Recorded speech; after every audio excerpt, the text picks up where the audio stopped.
मेरी मामी का नाम पूजा है। लॉकडाउन से पहले मैं अपनी ननिहाल गया। जब मैं वहां पहुंचा तो देखा कि मेरी मामी जान घर में थी। वो टीवी देख रही थी।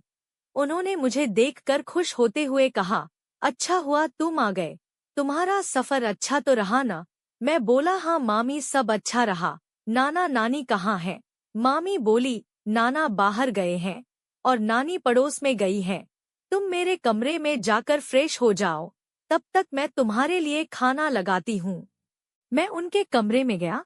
बाथरूम में जाकर हाथ मुंह धोकर जब मैं बाहर गया और टेबल के पास बैठा तो वो मुझे खाना देने लगी।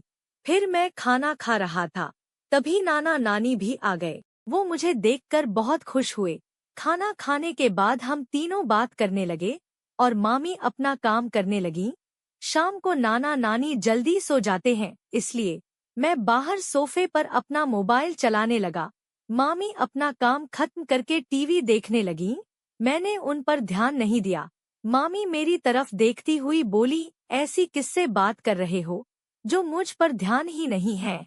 मैं कुछ नहीं मामी, वो एक दोस्त से बात कर रहा था।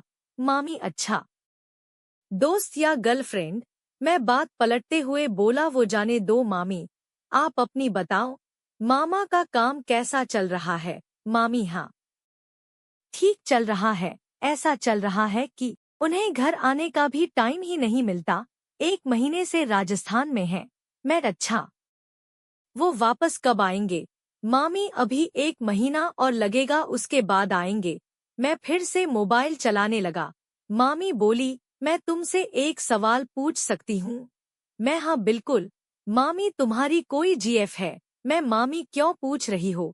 मामी, है क्या? हो तो बताओ। मैं, मामी नहीं है। मामी, प्लीज ये बात किसी को नहीं बताना। उन्होंने बोला, क्यों? मैं, मामी, मेरी कोई जीएफ नहीं है, है न? इसलिए आपकी तो शादी हो गई है। आपको अब क्या समझ आएगा कि मुझे क्या दिक्कत हो रही थी? मामी ने कुछ नहीं बोला और उदास हो गई। मैंने उनसे कहा, मामी, क्या मैंने कुछ गलत बोल दिया है आपको? आप उदास क्यों हो गई? मेरी बात बुरी लगी हो तो सॉरी। वो थोड़ी देर कुछ नहीं बोली। मुझे लगा कि कुछ तो बात है। मैंने उनसे दोबारा पूछा और सॉरी कहते हुए कहा, मुझसे कोई भूल हो गई है, पर मैं आपको उदास नहीं देख सकता हूँ। उन्होंने थोड़ी देर बाद बता दिया कि उनके दुख का कारण क्या है। वो मुझसे कहने लगी, मैं तुमसे कह तो रही हूँ, मगर ये बात तुम अपने तक सीमित रखना, किसी से कहना नहीं। मैंने कहा, हाँ, आप मुझ पर भरोसा रखो, मैं किसी से कुछ नहीं कहूँगा। मामी ने मेरी तरफ देखा और बोली, बात यह है कि मेरी लाइफ अच्छी नहीं चल रही है। मुझे जो कुछ भी थोड़ा बहुत प्यार मिलता था, अब वो भी नहीं मिलता है। मुझे मामी की ये बात सुनकर बहुत दुख हुआ। मैंने उनसे कहा, ये तो बहुत ही ज्यादा दुख की बात है। मामी रोने लगी और रोती हुई ही कहने लगी, अब बताओ मैं क्या बताऊं?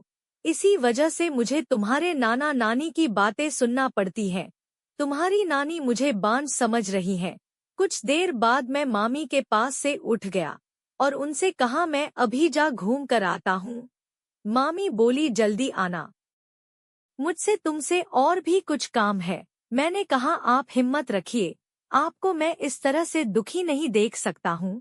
मामी बोली, मैं अपने कमरे में जा रही हूँ, तुम मेरे कमरे में ही आ जाना। मैं बाजार निकल गया।